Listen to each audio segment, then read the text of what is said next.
Imperator Arcturus Mengsk hielt heute eine Pressekonferenz in Gedenken an das Ende des sogenannten Brood War vor 4 Jahren ab. Unsere Korrespondentin Kate Lockwell war live vor Ort. Imperator, die Gefahr durch eine Invasion der Zerg besteht nach wie vor, doch anstatt unsere Streitkräfte zu vergrößern, wenden sie Billionen dafür auf, abgehalfterte Rebellen wie Jim Raynor zu jagen. Jim Raynor stellt eine ernsthafte Bedrohung für die Liga dar. Er ist ein skrupelloser, gesetzloser Rebell. Darauf aus, im gesamten Sektor Angst und Unfrieden zu verbreiten. Eine Bande von Halsabschneidern haben bereits 6 Welten zur offenen Rebellion verleitet. Und der Liga zwei große Mengen an Macht und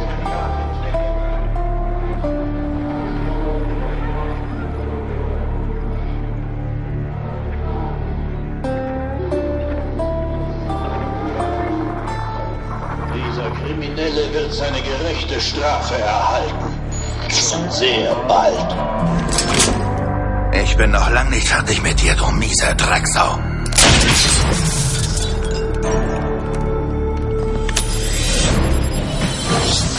Adjutant, sind meine Truppen schon einsatzbereit? Ihre Streitkräfte sind bereit und erwarten Ihre Befehle, Commander. Taktische Daten werden soeben hochgeladen. Gut. Es ist der Zeit, dass die Revolution mal einen Gang zulegt.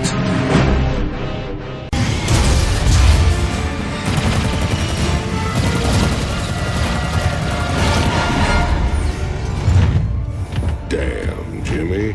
You've been holding out on me. Cutting it pretty close there, Matt. Never left you hanging before, sir. Fair enough. Just get us the hell out of here.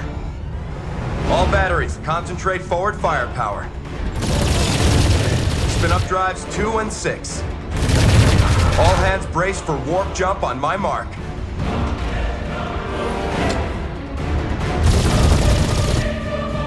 Mark.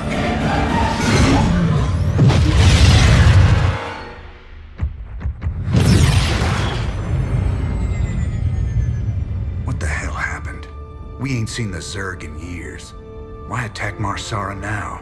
It's not just Marsara. You need to see this. Zerg Swarm launched a full-scale attack. Devastation spread throughout all Outer Rim planets. Sustained heavy losses. Casualties in the billions. Minutes ago, the Zerg attacked a Dominion military research facility. Sweet mother of mercy. New exclusive video footage confirms the Queen of Blades is in fact leading the swarm.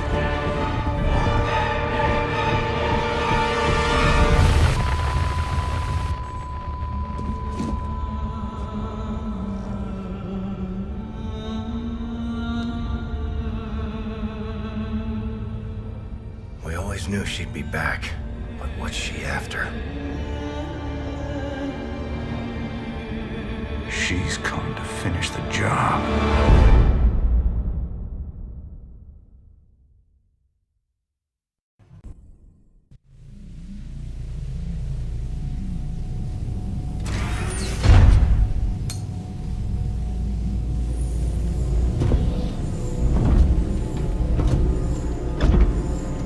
Ariel, you in here?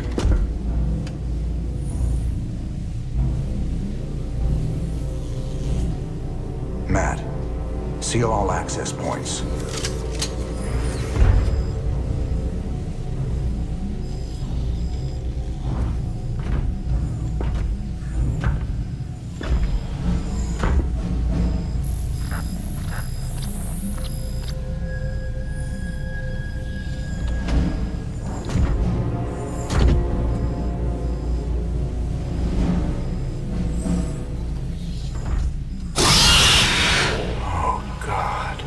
You too.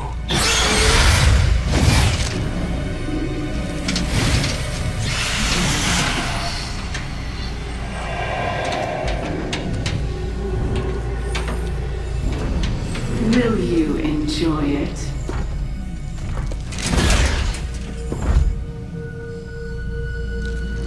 Will you enjoy killing me? Like you killed my children? You're infested. You're dead already.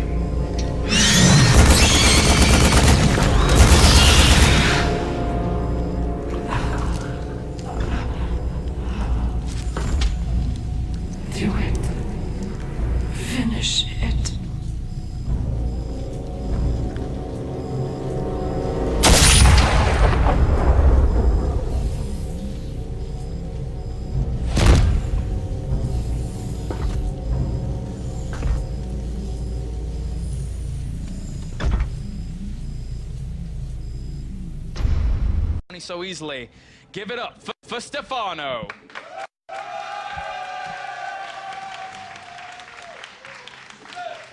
Stefano notably has pretty much won every tournament in Europe, the majority of tournaments in Europe. He's lost a few here and there. The MVP for a Korean, for anybody to come and challenge that, Stefano's going to live up to that. He's going to fight the challenge. If it was vice versa and we see Stefano go to Korea, yeah, they're all going to defend their home ground. We saw that before when Stefano went to Korea. It's right he does for his. Yep, they dealt with him and dispatched him pretty effortlessly. Well, relatively effortlessly. Any foreigner that does go over to Korea, it's a hard time for them, but now MVP is on Stefano's turf. And he's looking to go for that hatchery first, opening things up in a very, very macro-orientated way. Once again, he sends the drone over there to make sure he knows what his opponent's up to. And MVP is going for a command center first, so this drone could be very annoying. Didn't see it slip by, though. Yeah, that was a nice little adjustment there from MVP if we compare Game 1 to Game 2. He didn't want to get, you know, that drone down there to block him, to try to harass. And that scares Stefano a little bit to thinking, is it a 2X? No, okay, there it is. Yep, spots it and will start picking away at that SCV once again. Another SCV has to come down for MVP to try and deny that. He even brings down the third. Oh, actually, no, he's actually... Yeah, he is going to bring down the third. So, very impressive. Ooh, almost gets that. There was the potential there. He could have just gone for an extractor and tried to save it if he thought he was going to take more damage. But spawning pool on the way for Stefano. Yeah, super normal game, of course. Oh, there's normal openings. Command center first into the barracks gas. Exactly the same from MVP. The one difference is that Stefano hasn't opted to get a gas. This is the time he got it previously. So I think we may be looking at seeing a heavy Queen style. Queen heavy style, if he doesn't take a gas anytime soon, is actually pretty good against a lot of aggressive options that MVP has to offer. And we're going to have to follow closely.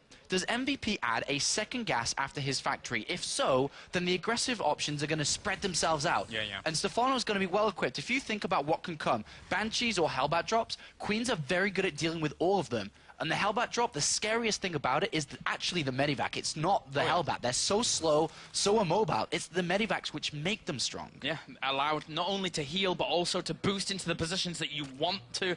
And MVP is well versed in the micro of being able to just reposition his units via Medivacs, etc. But coming to Akalon Wastes here, once again, I think...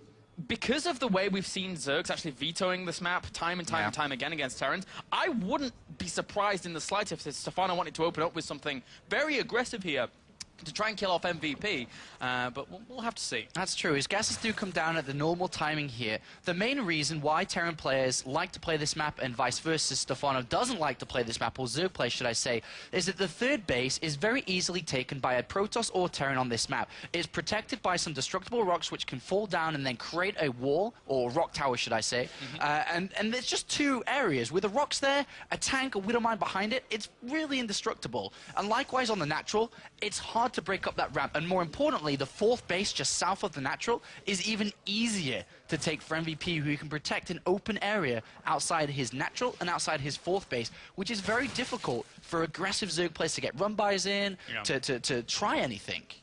And that 4-Queen style is now flourishing Roach here. Warren comes down. I don't know if that's aggressive, though. There's no Zergling speed, remember. He might be trying to play... If we see double Evolution Chamber come down, it's going to be for 1-1 Roaches like previously, but... we'll see. Okay, there it is. Okay. Yeah. So it is going to be a new style from Stefano. And MVP for now, he is actually creating himself that armory as well. Did he see that double evolution chamber? Yes, he did see the double evolution chamber. So that's might end up giving MVP a little bit of a tip-off as to what his opponent is up to in regards to not going for huge amounts of aggression right now, at least, which will keep MVP in a very, very clear mind. I think Stefano is reading MVP very well in this game, expecting on this map, because it is more difficult for an Overlord to scout out the Terran main base. As we can see, it can't really go in because it will get shut down easily. We are seeing the second gas, or we have seen the second gas being taken. Starport and Armory. Hellbats are the option here. There are 4 Queens out. There are Roaches already being made here too. This is the exact same way that Stefano played against an aggressive 4GG previously. And those Queens will be able to shoo away those Hellions, and that is going to give him another signal to just start spreading that creep once again. He's spreading it in waves, placing down new creep tumors where the exact same ones begin. Timing that out perfectly means that the rhythm and the tempo for Stefano going into that mid-game is going to be very, very regimented. You brought up a really good point in the previous game where you said that Stefano took a third base before Evolution Chambers, right? What has he not done there is take that third base. That's another thing that I feel that he's reading into this a little bit more. MVP is going to have to try and do damage, and more importantly, avoid Overlords. If this gets spotted before it comes in, then Stefano's going to have Queens and Roaches in position here. And look at that, a second and third factory. We're going to see mech. MVP's going to play mech like we saw against Demaga and like we've seen other Terran players play not very often. And how is Stefano going to try and shut that down? These Hellions did actually sneak on in, though. They're going to get 1 or 2 kills here. He pulls off a few drones to try and combat that, and he loses in total 4 drones. But more importantly, the Hellbats have come in. They've been spotted. They have. No, they haven't. No, they haven't actually. But he's expecting it. They definitely weren't spotted there. Yeah, the Roach is now moving back here to try and deal with this. They're not that fast though, even without Glory Constitution on that creep. So trying to hunt this down. That medevac really providing some great mobility. He has to be very, very careful with those drones. They're all so low, and he loses 1 drone or 2 drones during that. All right, 5 drones lost is not enough. For MVP's investment, that's not enough. Behind it, he has the 3rd command center. And let's, go back to what we said earlier. This map is very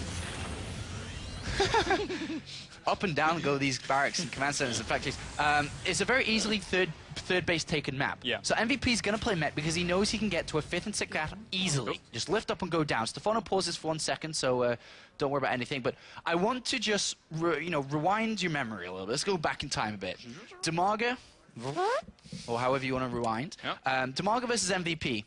Demaga's highest strength position in the game was when Vipers came out.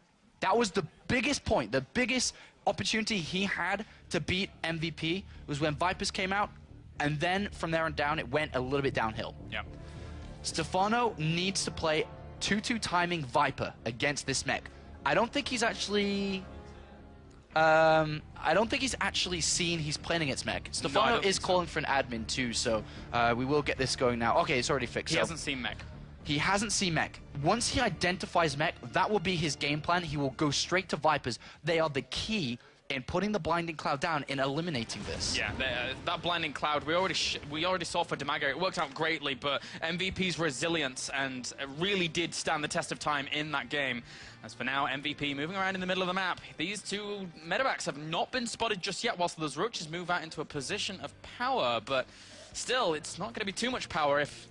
I don't think he spotted that. Medivacs, I think, was spotted by the 3 Roaches at the back. But at home, MVP has enough to defend this. He has 2 tank siege ups. It's fine. Stefano definitely is going to have to defend against this, but with what at the moment?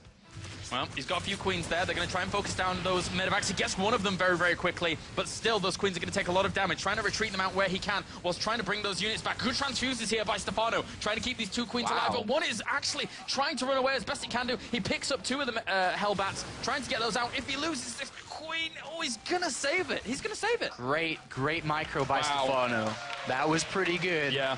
But there is, should I say, another drop to the 3rd base and another one. Oh, okay, that's a Viking, never mind. A drop down here.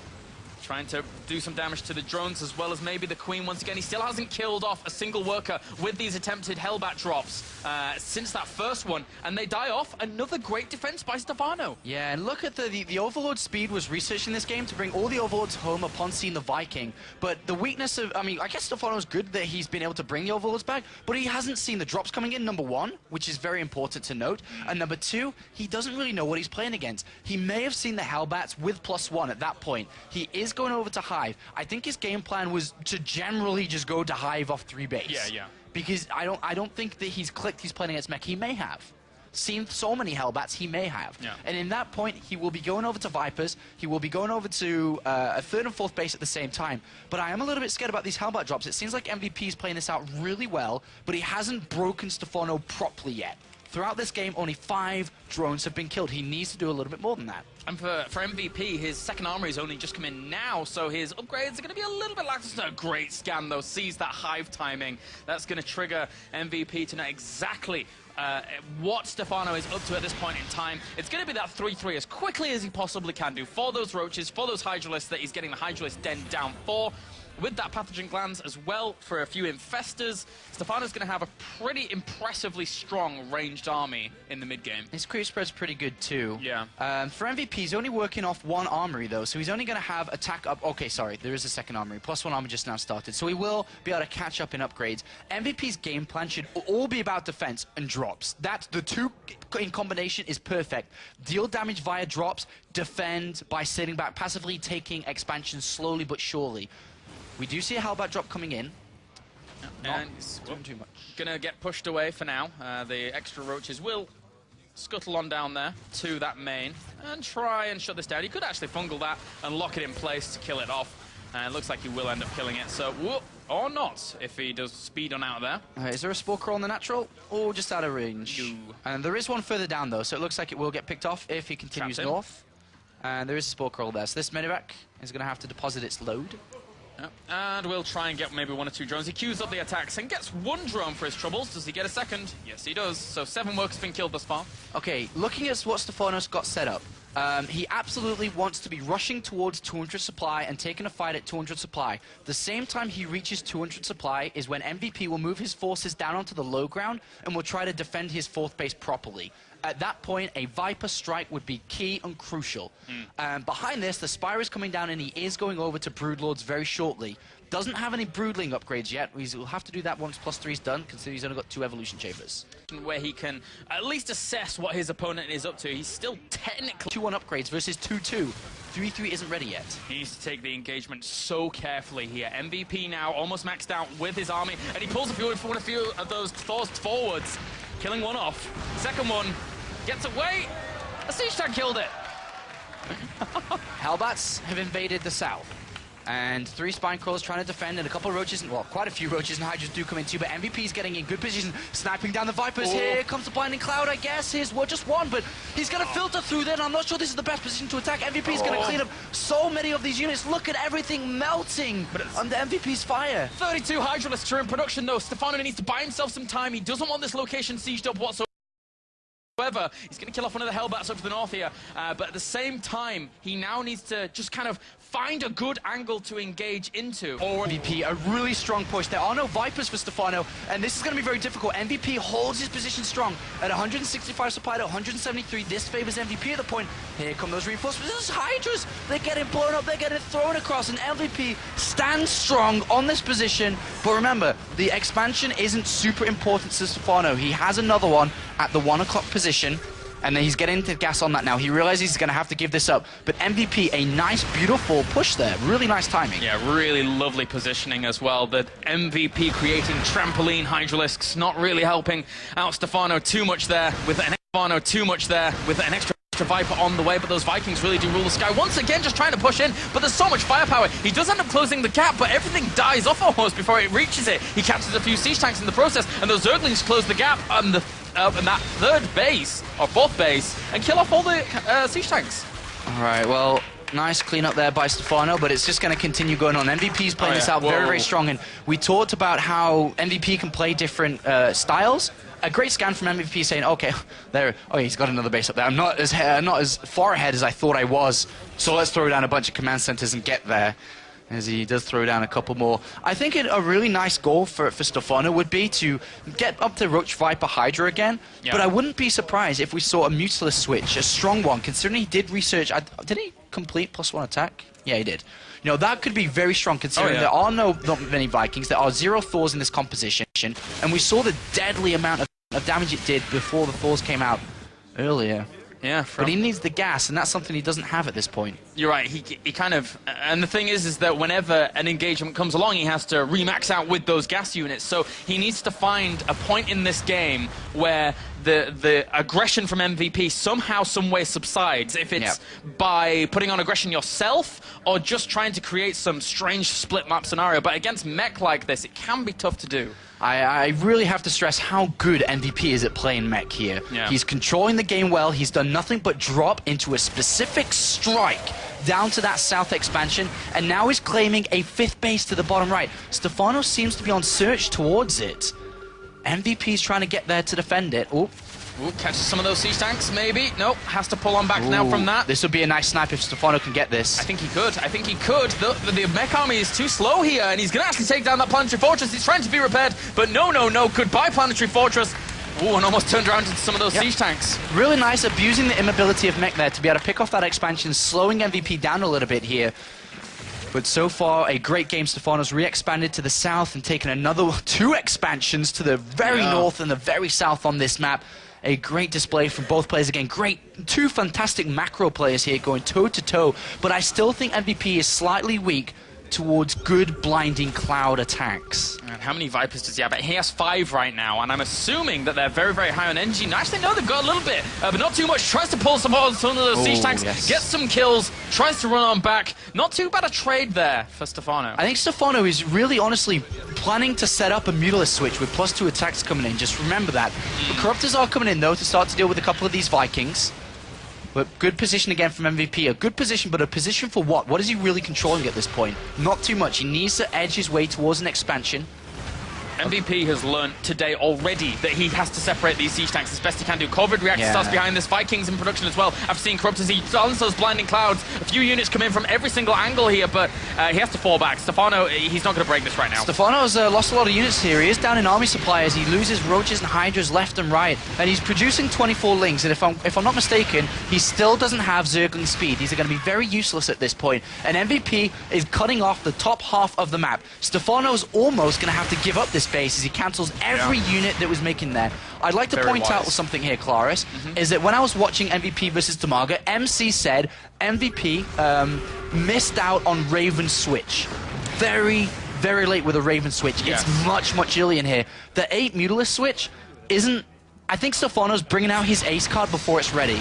He's bringing out the best card he has. He doesn't really want to show this yet, but he has to. He's losing a lot of expansions. He will be able to catch MVP and push him back, but he won't get the power blow that he ideally wanted. No, you're entirely right. You're absolutely spot on. This is desperation here from Stefano. He has to somehow now seal his bases off against this kind of mech army. There's a lot of Vikings there, though, that are going to cause him a hell of a lot of problems. There's only 7 Corruptors out. He's going to try and go for the snipe on the base once again because that's all he can do. He can't engage the army right now. Blinding Cloud prevents the Planetary Fortress from attacking. The Mutalisks have actually been revealed, so we're going to see Thors and Vikings probably just coming out. Stefano has denied another expansion, but MVP sees all this. He's actually saying, well, that's not a lot of Mutas, man.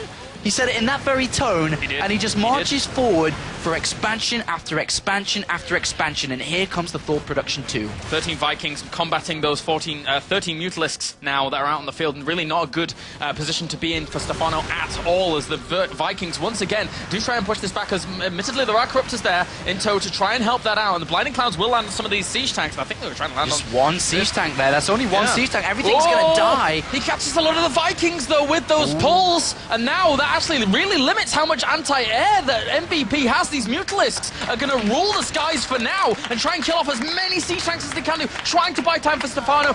Again, it was desperation. He has to kill this off. So Stefano down in supply. MVP's making the switch over to Thors here. Stefano's killing off tanks one by one. MVP knows all the tanks are dead at this point. He's splitting them across different angles, different bases, trying to pick off as much as he can here. Stefano in a race against time here. Lings are now going to be super good. Stefano cleans up a lot. Supplies, look how close it is. With these 3 tanks going down, Stefano will take a supply lead here. And the Mutalisk count is rising. Just 2 off. Oh no, there it is. Supply lead by 1.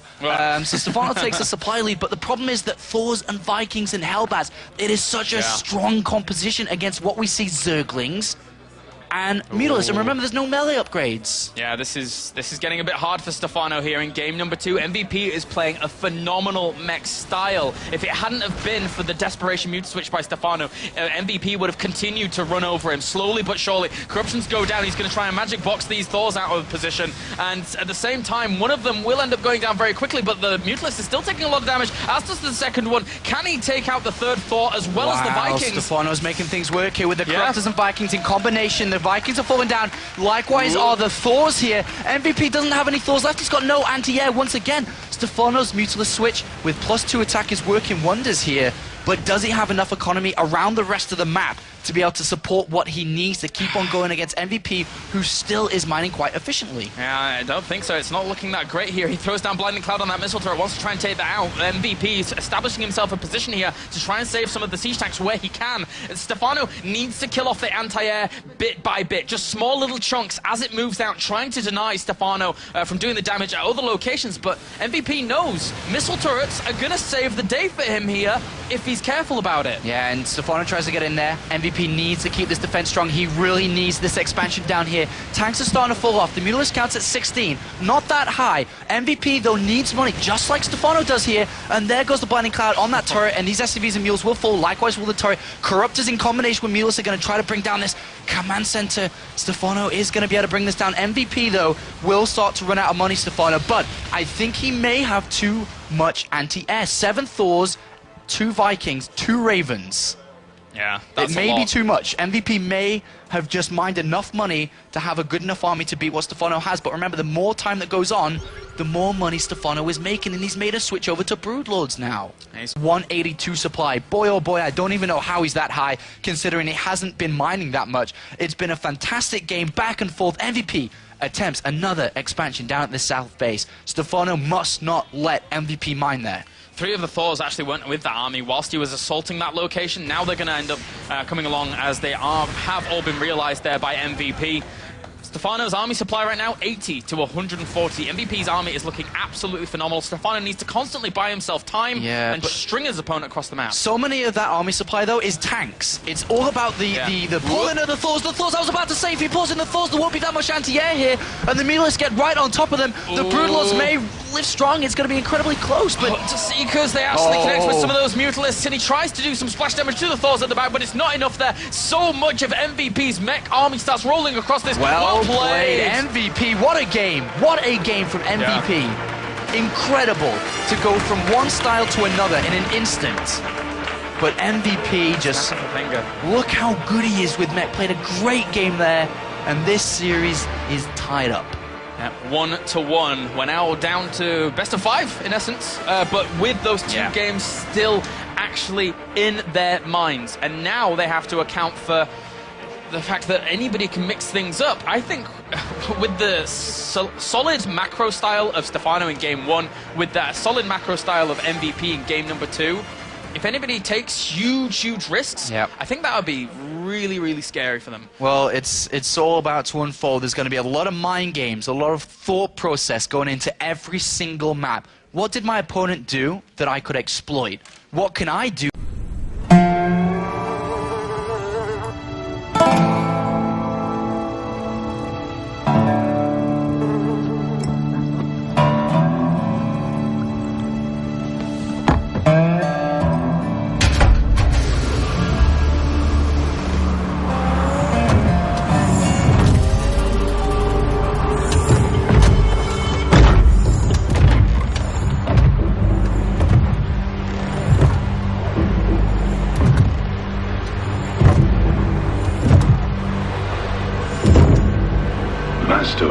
Für den meistgesuchten Mannensektor bist du nicht wirklich schwer zu finden.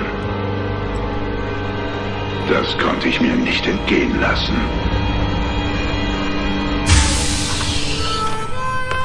Unser Jimmy Rayner, der Held des kleinen Mannes.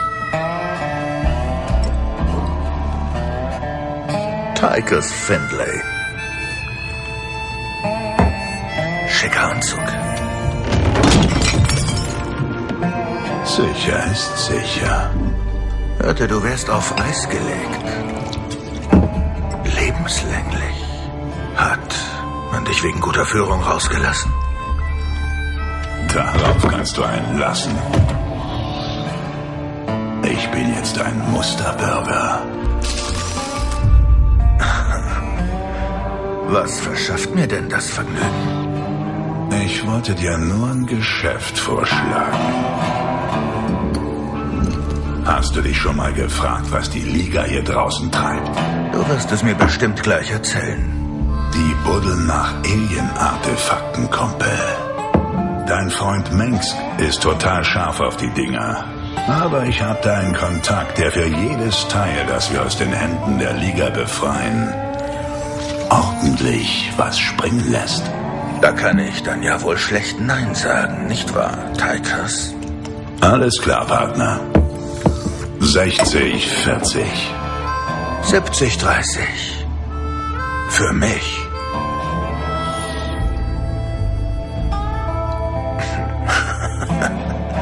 Fühlt sich fast schon wie früher an.